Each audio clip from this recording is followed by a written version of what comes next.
Duramazlar bu sokaklar, biz hallederiz bir mevzu varsa. Söz verdik dönmeyiz asla, gitmeden son kez sarılsana bana. Gün doğmadan gelirim belki, can kardeşim hapustadır. Korkma yanındayım ben, yeter ki sen gül, bırak haydi olmasın. Haber salın biz buradayız, ölmedik ayıktayız. Bardağı taşıran son damlayım, kaybetsek de kazanamazsınız. Her şeyin elbet zamanı vardır, sakın ola yarama tuz basmayınız. Yapılanları henüz unutmadık biz, suskunluğumuza sakın aldanmayın. Yoktu telafisi geçen yılların, açılan yaralar geçer mi sandın? Bana bilmediklerimden bahset, bildiklerimse kalbimi kanatır. Siyah beyaz bu sokaklarım ve de alev alev göz kapaklarım.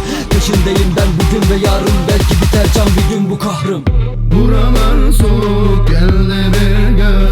Nedir bu haller, aman nankör. Kafam dumanlı, kaybolan kör. Ya yanarsın ya da onu söndür. Buralar soğuk, gel de bir gör. Nedir bu haller, aman nankör. Kafam dumanlı, kaybolan kör. Ya yanarsın ya da onu söndür. Yarım kalan benim hayallerim var. Hangi bahar bu? Burada ayaz var. Dost düşman her yer yangın, söndüremezler kızgın lavlar. Yanlışa sürükler dostlar, elinde koz var. Bizi yakacaklar, derdi olanlar. Bura meydan, bizi durduramazlar.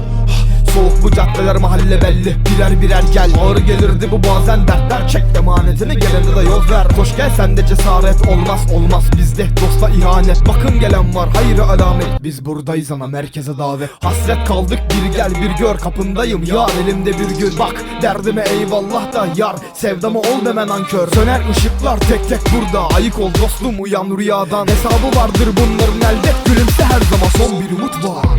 Buralar soğuk, gel de bir gör. Nedir bu haller, aman nankör. Kafam dumanlı, kaybolan kör. Ya yanarsın ya da onu söndür. Buralar soğuk, gel de bir gör. Nedir bu haller, aman nankör. Kafam dumanlı, kaybolan kör. Ya yanarsın ya da onu söndür. Madem bir söz var açıldı konusu, düşersen ara beni bak hala dostuz. Sen rüzgarı kapıma getir bizi, bunlar kesmez yaramıza bastus. Yürümedik az buz, bir de bize sor geceler şahidim olsun. Sabah uykudan uyandık, her yer toz buz, gel tat soframız hala tuzsuz. Yar ben sana bir şey mi dedim, neye darıldığında bir şeyler dedim. Can kurban canan için, biz çay koyduk ama siz için. Dostum suratımda bak çizgi, bak bir yol var önümde dolu dizgin. Bunların olacağını zaten sezdim, en son giyeceğim beyaz bir bezdir. Belalar üst düzey mahallede, gözdeymiş tertemiz hayallere. Biz düştük nasılsa bu hallere, bir hayalim var onu da elleme. Kim kalmış dostluğumuz var, kim çalmış, onu da eller aldı başa sardık. Her şeyi aldınız, bize ne kaldı? Gel bu derdi kaldıramam tek, sırtımda izler bulamam yer. Nereye gidersen git, geçmiş gelir bana aynalar elbet.